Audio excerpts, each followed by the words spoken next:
Good afternoon, everyone. Thanks for your flexibility today. A little bit later, just a few things, and then we'll get right to your questions. First of all, as you saw over the weekend, at the direction of the president and in support of Israel's defense, U.S. forces in the Middle East intercepted dozens of missiles and uncrewed aerial vehicles after Iran and its proxies launched more than 300 air threats on the evening of April 13 and the morning of April 14 from Iran, Iraq, Syria, and Yemen en route to Israel, to include over 110 medium-range ballistic missiles, over 30 land attack cruise missiles, and over 150 UAVs. U.S. Central Command highlighted in their press release that CENTCOM forces, supported by the U.S. Navy destroyers USS Arleigh Burke and USS Carney, currently assigned to the European Command AOR, successfully engaged and destroyed more than 80 one-way attack UAVs and at least 6 ballistic missiles intended to strike Israel from Iran and Yemen. This included a ballistic missile on its launcher vehicle and 7 UAVs destroyed on the ground in Iranian-backed Houthi-controlled areas of Yemen prior to their launch. Secretary Austin is grateful for the professionalism and skill of the brave U.S. troops who took part in the defense of Israel and who continue to stand guard to prevent further conflict or escalation. Throughout the weekend and into today, Secretary Austin has held multiple calls with international partners and allies, as well as with the chairman of the Joint Chiefs of Staff, senior DoD leaders, and the CENTCOM and EUCOM commanders to actively monitor the situation and reinforce U.S. and international resolve in the face of Iranian aggression. Secretary Austin has also been in frequent contact with his Israeli counterpart, Minister Gallant, speaking to him 3 times over the weekend. During their most recent call yesterday, the 2 leaders reviewed the successful combined operation by the United States, Israel, and their partners to defend Israel from these unprecedented attacks by Iran and its proxies, and emphasized that while the United States does not seek escalation, we will continue to take all necessary action to defend Israel and U.S. personnel. Shifting gears, Secretary Austin welcomed Iraqi Prime Minister Mohammed Shia al-Sudani to the Pentagon today to discuss the strategic nature of the U.S.-Iraqi bilateral defense relationship and Iraq's role as a leader in ensuring regional security. Upon conclusion of the meeting, which is occurring as we speak, we'll issue a full readout. Finally, of note, Secretary Austin also spoke today with his counterparts from Germany, Kuwait, and Qatar. Readouts from these calls will be published later today on defense.gov.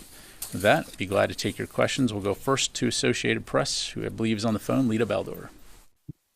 Thanks, Pat. I was wondering if you were able at this point to provide any more details on the U.S. response, including, do you have the number of U.S. aircraft involved, tankers and things like that? Any more granularity on the U.S. response? And I know it's early, but is there sort of an estimated cost of the U.S. response? And then I have one just on the meeting with Iraq today.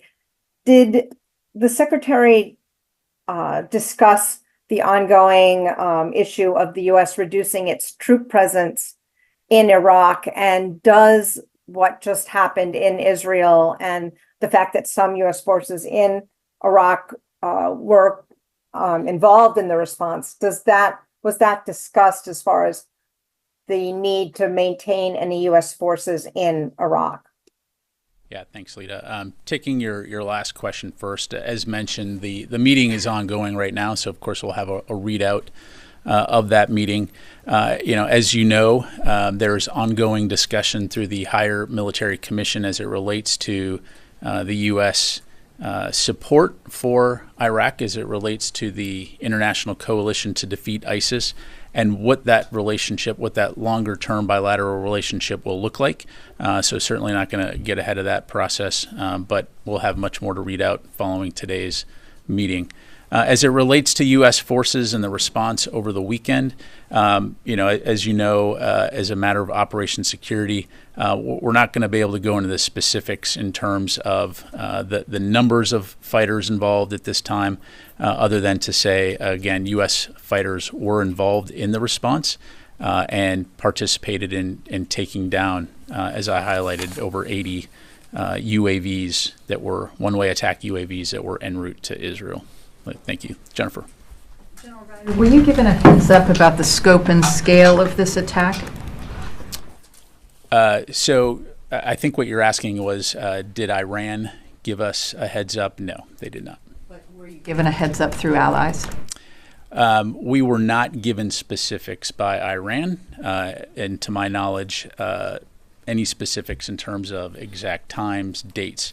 We obviously have a robust intelligence network that provides indications and warning, but to answer your specific question, no, Iran did not tell us when and where they were going to attack. And just in terms of is the U.S. concerned that U.S. forces in the region would be in jeopardy if Israel retaliates for Saturday night? And is that why the U.S. is not participating in a potential retaliation?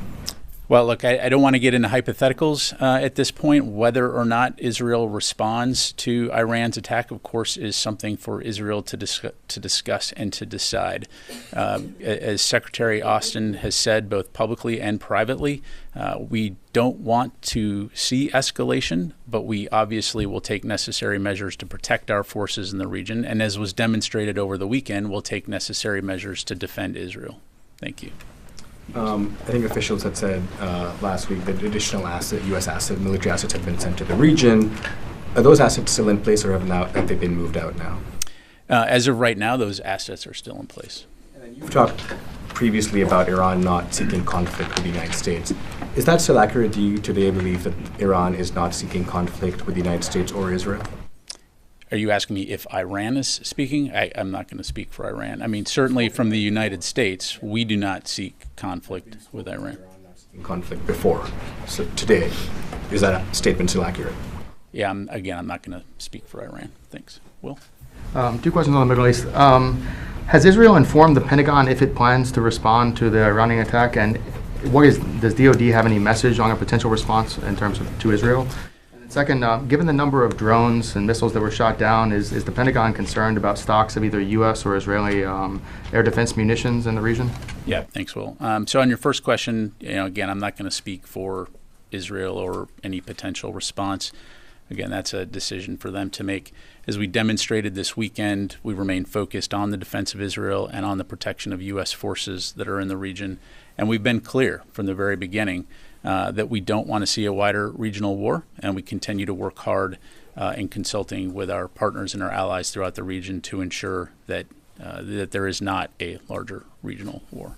And then on your other question, again, I'm not going to get into the specifics in terms of U.S. and partner readiness levels. Again, as we demonstrated this weekend, we have the capability and the capacity to defend Israel and to defend our forces in the region. Fadi. Thank you, General. I had two questions. How critical was U.S. support to defend Israel against this response by Iran? Well, I think as our actions demonstrated, the U.S. support for the defense of Israel is robust. And it also demonstrates the long-standing security cooperation relationship that the United States has not only with Israel, but with countries throughout the region when it comes to addressing regional threats. And those kinds of things don't happen overnight. Those kinds of relationships and the ability to work together, to interoperate together, all played out and saved many lives. And the second question, this is not hypothetical. Chief of the General Staff of Israel, General Halevi, made it clear today that Israel will respond.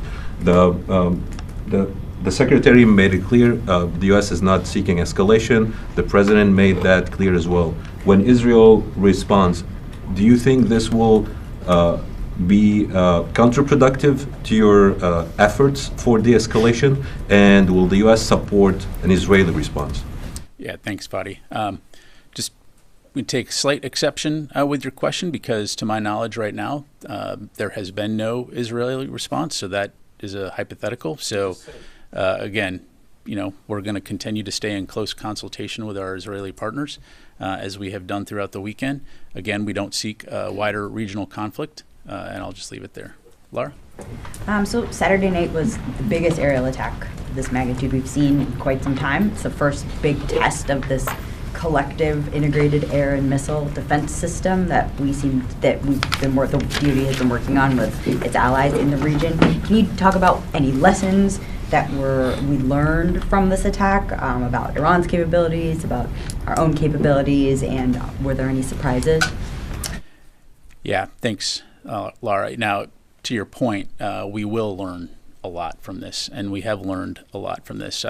As I'm sure you can appreciate, I'm not going to be in a position to do an after-action report from the podium today, other than to say it's pretty telling that Iran launched over 300 air threats, as I highlighted, and 99% of those were knocked down. So it is demonstrative of that close coordination and synchronization between the United States and coalition partners when it comes to addressing air defense threats in the region. So again, we'll obviously continue to look at this and study this. Importantly, we'll continue to work closely with Israel when it comes to the defense of Israel and threats from countries like Iran going forward, but I'm sure we'll have much more to learn. Yes, sir. Yes, for the Italian television. Is the Pentagon talking to other states in the region like the Saudi, Qatar, and the Jordan in case Israel will go for a retaliation and they will need military support from those countries, including the U.S.? Are the U.S. ready to use force? Well, yeah, again, as I mentioned, our focus right now remains on the defense of Israel and on the protection of U.S. forces. If you take a step back and you look at U.S. force presence in the region writ large, we have been focused for a very long time on regional security and stability, and that's not going to change. When it comes to discussions that we have with our partners in the region, of course, those are opportunities, again, to reassure U.S. commitment towards working towards regional security and stability and our appreciation for the ongoing open communication and the ability to consult with leaders throughout the Middle East and Central Asia. So, use force in case Israel will need military support. Again, I'm not going to get into hypotheticals. What you saw happen over the weekend was an incredible and extraordinary response by the U.S. and Israel and coalition partners when it came to defending Israel. And I think we've been pretty clear that we don't want to see escalation into a wider regional war. And I'll just leave it there. Janie. Thank you.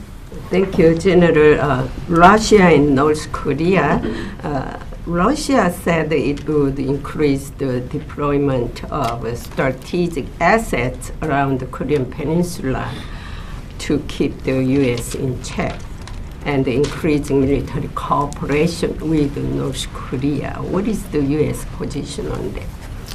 Well, look, we've been working closely for a very long time with our ROK and Japanese allies and other allies and partners throughout the region when it comes to addressing issues like security, stability, prosperity, and to ensure a free and open Indo-Pacific. And so that will continue to be our focus. North Korea also, they considering participating in the China-Russia's military exercise soon. How would you concern about this?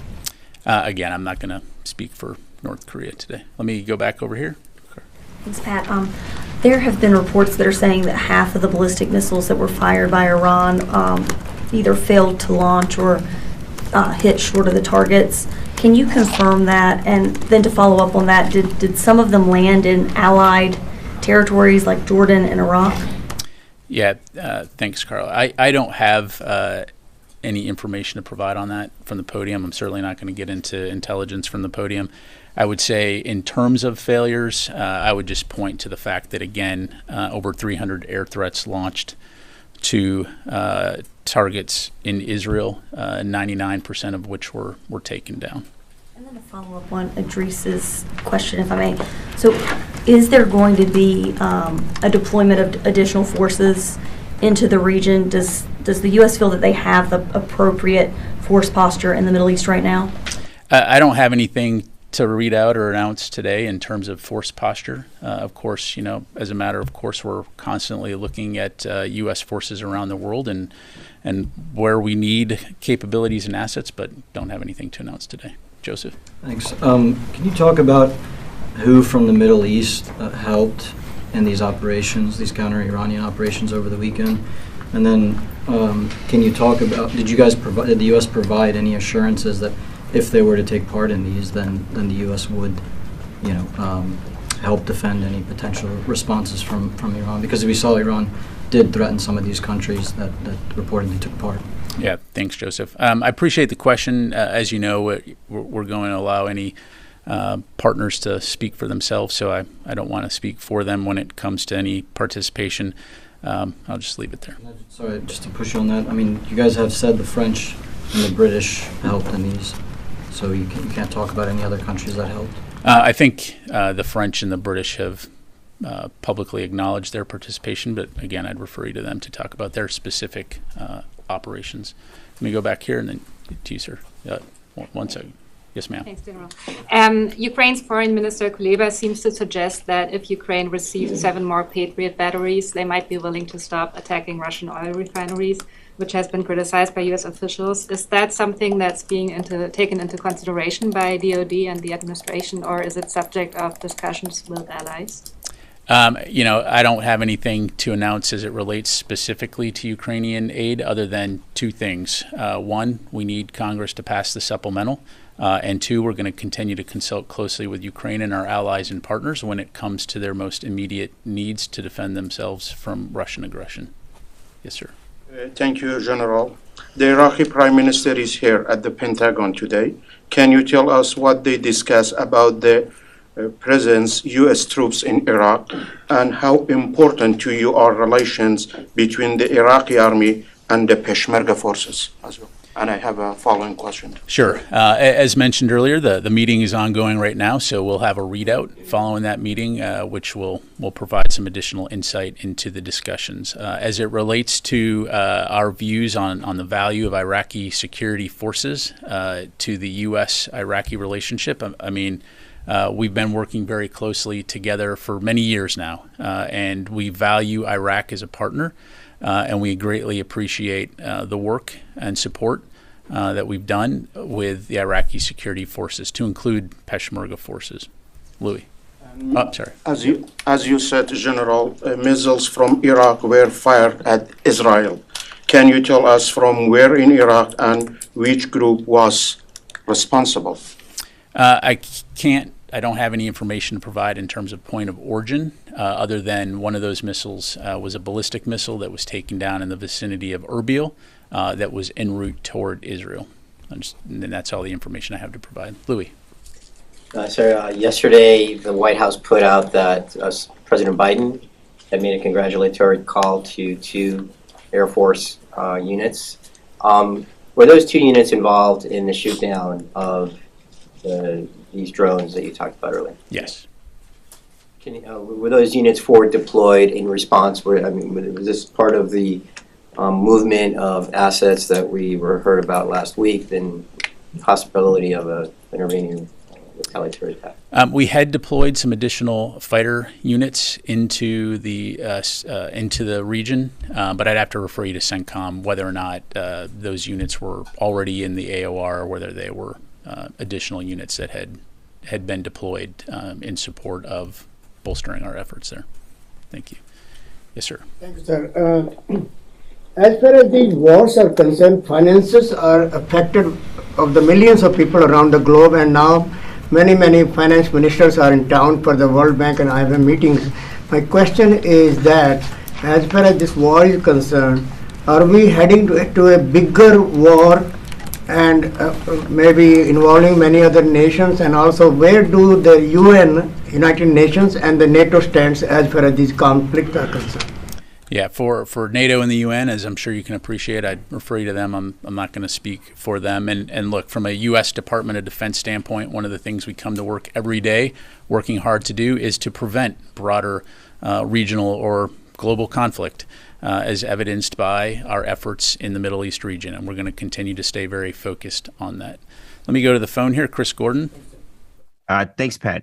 Was the location of the U.S. aircraft, and I'm not asking you to say where the aircraft were, coordinated with allies, and I'm not asking you to name which allies, in terms of where to operate to be best prepared to defend against this attack? And roughly how long did this engagement go on with U.S. assets defending Israel? Yeah, thanks, Chris. In terms of the duration, I think as you probably saw most real time in social media, we were looking over probably several hours here that this occurred. As I mentioned in my topper, the evening of 13 April into the morning of 14 April. As it relates to the positioning of U.S. forces in the region, as you highlighted in your question, I'm not going to go into the specifics in terms of where those forces are based, but just as a matter of course, not only in Central Command, but in any command, one of the things that we're constantly looking at is force posture, force presence, to be able to address the most likely threats, to be able to be prepared to respond to a range of contingencies, and this was no different in this case. And so obviously a lot of planning and coordination that goes into ensuring that we're ready to respond, and I think the results speak for themselves as what you saw this weekend. Jennifer. A senior defense official had said that 50% of Iran's missiles failed en route. Was there sabotage involved in that, or are they just very bad missiles? Again, I've seen those reports. I don't have anything to provide from the podium. Again, other than the fact that I think it's notable that 99% of the aerial threats that Iran launched toward Israel were taken down. Carla? I have a China-Russia question, if I may. The AP is reporting that about 90% of Russia's microelectronics are coming from China last year, which Russia has used to make missiles and tanks, et cetera, used in the war against Ukraine. Can you confirm that? What more can you tell us on that? I can. As you've probably seen, we have indications that the PRC is supporting Russia's war effort by helping to ramp up its defense production with significant quantities of machine tools, microelectronics, optics, UAV, cruise missile technology, which Russia is using to make propellants for weapons. And so this support is actively enabling Russia's war in Ukraine and poses a significant threat to security, international security. So just leave it there. And that 90% number, 90% of their microelectronics, can you confirm that as well last year? I don't have that in front of me. Will this be raised by Secretary Austin in his call tomorrow? I don't have anything to announce at this point or read out. Any other questions? Let me take one more from Fadi, whose side? Yeah, I asked you a question and you said, Admiral Hagar said this today from the Israeli air base in Negev, that there will be a response. General Halevi said that very clearly. So your response to my question, was that because you haven't been notified? No, I apologize, but what you said was, if they respond, will the U.S. do something? They've said that they intend to respond. But to my knowledge, there has been no response. So I'm not going to talk about a hypothetical about what they may or may not do if something has not been done. So if you acknowledge that they said that, do you think these statements contribute to what this administration is trying to do in terms of de-escalation in the Middle East? Again, we are in regular contact with our Israeli partners, to include over the weekend, as you saw, U.S. and Israeli forces bat down this unprecedented Iranian strike. Certainly, when it comes to any type of Israeli response, and again, I'm not going to speak for the Israelis, that is a decision for them to make in terms of what they do, if they do it, and how they do it. But again, from a U.S. standpoint, we continue to make very clear that we don't seek a wider regional war. And we'll continue to work towards that result. Yes, sir. Thank you. Ukraine is saying they're running low on air defense interceptors. What is your current assessment? How long will it take till they run out, and what will be the impact when they run out? Well, certainly you heard General Cavoli's testimony recently talking about the situation in Ukraine, so I'd point you to those remarks. Look, it's a dire situation right now in Ukraine. You've got Russian forces that are making some gains on the front line, and it's absolutely essential that we get Ukraine what they need, to include air defense capabilities, so that they can check Russian aggression, defend their territory, and ultimately take back their sovereign territory. So we're going to continue to work very hard towards that end. But the most important thing that could happen right now is that Congress pass the supplemental so that we can ensure Ukraine gets the volume and level of support that they need to sustain that fight. Sorry, are we talking weeks or months till the air defense interceptors run out? Like, I'm not going to get into the specific timeline, other than it's just urgent that we get them that capability. Mike. Yeah, can you confirm these reports that Secretary Austin specifically asked his Israeli counterpart to give him a heads up in the event Israel does decide to launch an attack against Iran? Yeah, as I highlighted in the top of my remarks, Secretary Austin did have the opportunity to discuss the successful combined operation by the U.S., Israel, and our coalition partners to defend Israel from these unprecedented attacks by Iran and its proxies. When it comes to the operations themselves, he praised the extraordinary defensive measures and strong cooperation that was undertaken to defeat these threats. But beyond that, Mike, I'm going to have to refer you to my readouts. Thank you. Tony. Speaking of strong cooperation, can you talk a little bit about what impact the Juniper Oak exercise last year that you actually announced from the podium, the largest ever U.S.-Israeli exercise on air defense and command and control? What impact did that have a year later in terms of the operation over the weekend? Yeah, so a couple things, Tony. So, I alluded earlier to the importance of understanding how our ongoing efforts over many years to strengthen interoperability and coordination, you see the fruition of that over the weekend. But to your point, Juniper Oak, and for those that aren't tracking, it's a combined joint all-domain exercise that really works to improve our ability to work with Israel on land, air, sea, space, and cyberspace. And so it was notable that the exercise series included U.S. and Israeli command and control and air interdiction, both of which were critical on defending Israel Saturday night. And just again, as a reminder, this exercise took place in January of 2023. It included 6,400 personnel, 1,100 IDF personnel, 100 U.S. aircraft, 6 ships, live fire exercise, 180,000 pounds of live munitions, just to give you a sense of the scale. And it's this kind of strategic cooperation and combined training that allows us to do what we did together on Saturday night. Joseph.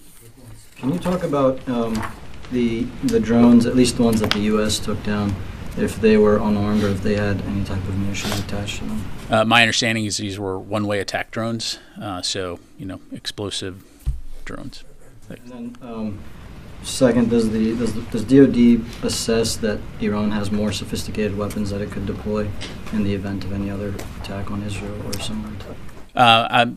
Iran has demonstrated the capability to launch significant threats in terms of their UAVs, ballistic missiles, cruise missiles, but I'm not going to be able to go into further details.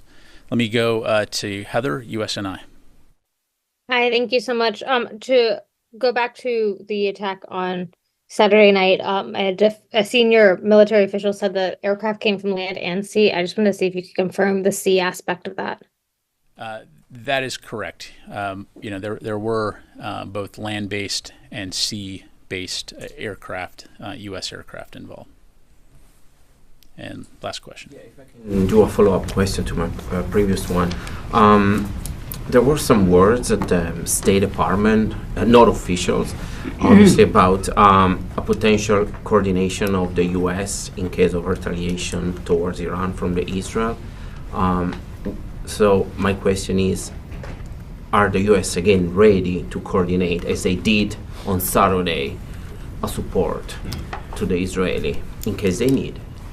Yeah, so again, kind of just taking a step back here, and just as a matter of course, the U.S., to include the Department of Defense, we maintain a very robust set of relationships throughout the region and throughout the world. And we're going to continue to stay in close consultation with our allies and partners when it comes to threats in the Middle East region and beyond, to again focus on regional security and stability. You've seen that play out over the weekend, and that will continue to be the case going forward. Thanks very much, everybody. Appreciate it.